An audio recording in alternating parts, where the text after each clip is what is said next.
Vous savez, on a passé l'été avec Sophie, si on peut s'exprimer ainsi, qui nous a fait découvrir, pour ceux qui ne les connaissaient pas, en tous les cas pour mieux connaître les grands noms de la création française. Ce matin, vous avez effectivement un autre créateur dont vous vouliez nous parler. Alors, il est un peu particulier par rapport à d'autres, parce qu'il n'a pas donné que dans la création, que dans la mode, lui. Non, il a effectivement plusieurs cordes à son arc. Alors, on a parlé de Chantal Thomas, la reine des jolies culottes et des jolis dessous. On a vu...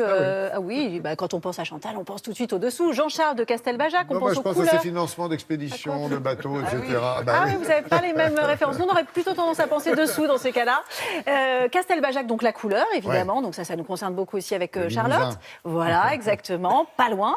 Et quand on pense à Christian Lacroix, vous pensez quoi, vous, Christian Lacroix? Christian Lacroix, il y a tellement de projets derrière cet homme-là. Alors, il y a le côté Arles un peu, il y a un petit peu l'ancien, quoi, revisiter le passé. Exactement, c'est exactement ça. En fait, il l'explique très justement. Alors, c'est un type formidable, vraiment, il est extrêmement attachant.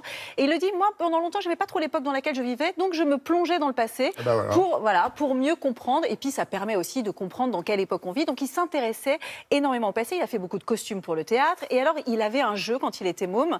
Il imaginait à quoi devait ressembler une femme de notaire au XVIIIe siècle. Alors, il lui donne un nom. Il s'imagine en fait qui elle était, la façon dont elle allait se présenter quand elle était à l'extérieur, sa vie de famille, etc. et comment elle se serait habillée. Donc voilà, il est arrivé un peu dans la mode par accident. C'est un personnage très intriguant. Il a eu sa maison de couture, donc ça on le sait. Il l'a perdu aussi à un moment donné. Et aujourd'hui, il s'attelle à faire des collaborations. Alors aussi bien, on sort aussi du domaine de la mode, puisqu'il va aussi... Mobilier, design, dans la décoration. Voilà, il redécore un peu notre intérieur et tout en continuant bien sûr à s'intéresser à la mode. Bon, allez, on va tout de suite aller le voir et le rencontrer.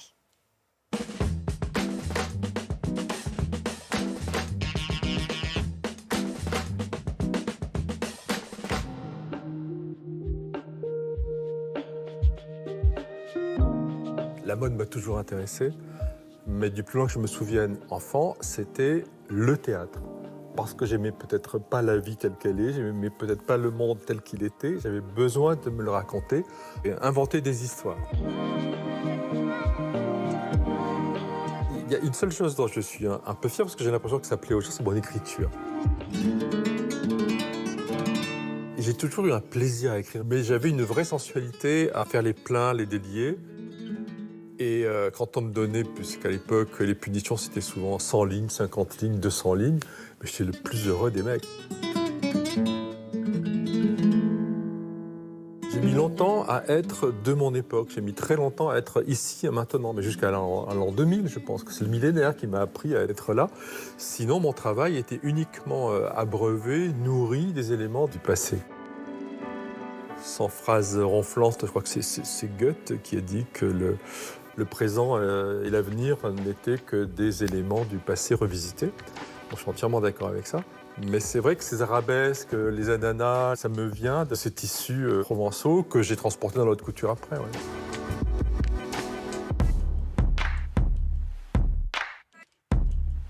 Quand j'ai été à la tête d'une maison de couture, grâce à monsieur Arnaud en 87, il m'a dit, mais au fait, qu'est-ce que vous souhaitez? Et je lui ai dit, une maison qui remplirait tout l'éventail, qui partirait de la robe unique, sublime, pour une femme, une princesse, la robe de rêve, mais que ce spectre aille jusqu'à la rue et jusqu'au jean. J'aime bien quand des choses qui n'ont rien à voir ensemble viennent se coller.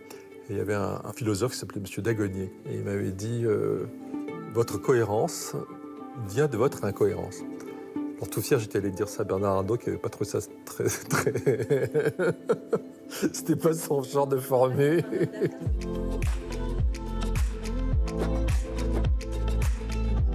L'échec, je pense, ne nous arrive que pour faire mieux. Il faut vraiment le prendre d'une manière hyper positive. N'importe quelle épreuve est initiatique. Et si elle est sur votre chemin, c'est que d'abord, vous pouvez... non pas la contourner, mais l'affronter et la dépasser. Bon, Vous avez vu, donc c'est un personnage. Non, mais c'est un personnage quand même vraiment intriguant. Et puis je trouve ça très beau cette leçon sur l'échec. Voilà, en fait, il n'y a pas d'échec. À chaque fois, il faut savoir les surmonter. Et alors, la très très bonne nouvelle, si vous aimez Christian Lacroix, c'est que Christian Lacroix a une actualité puisqu'il va sortir une très jolie collaboration avec la marque Damar, qui l'eût cru. Donc voilà, thermolactyle, exactement. Moi, je crois jamais. Voilà, et bien là, on n'aura effectivement pas froid, donc ça va sortir cet hiver et c'est vraiment avec sa pâte, avec des arabesques. Alors c'est un peu la grande tendance en ce moment, c'est que les créateurs font de plus en plus des collaborations avec des grandes marques de prêt-à-porter. On l'a vu pour Jean-Charles de Castelbajac avec La Redoute, avec Benetton, pardon, Vanessa Seward avec La Redoute, dont on a parlé. Donc voilà, c'est une bonne nouveauté parce qu'on peut tous les acheter.